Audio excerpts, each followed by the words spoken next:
سلام، وقتتون بخیر. برای جوشکاری لوله‌های سایز بالا باید جوش رو به چند قسمت تقسیمش کنید. به حساب از اینجا مثلا شروع کردید تا اینجا دوباره هی لوله رو بچرخونید پاس تا این جوش به هم برسه، یعنی به یه شکل نمیشه، چون سیم جوش اصلا 5 تا سیم جوش میبره تا جوشش کامل بشه. خاطر همین به این شکل باید اول نصف جوش رو برید. من براتون انجام میدم.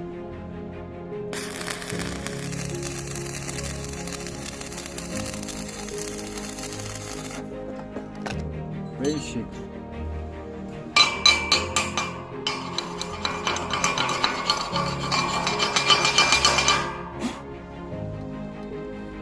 این تیکش تمام میره. تیکه بعدی دوباره این رو انجام دادی باید 5 میل حداقل تا این قسمت، یعنی از اینجا شروع که اینجا تمامش کنه که این جوشات تو هم قفل میشن. حالا براتون انجام میدم.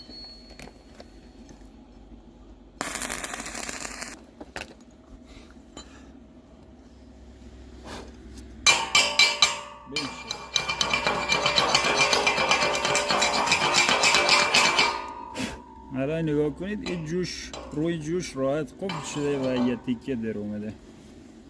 اما هم یادتون نره.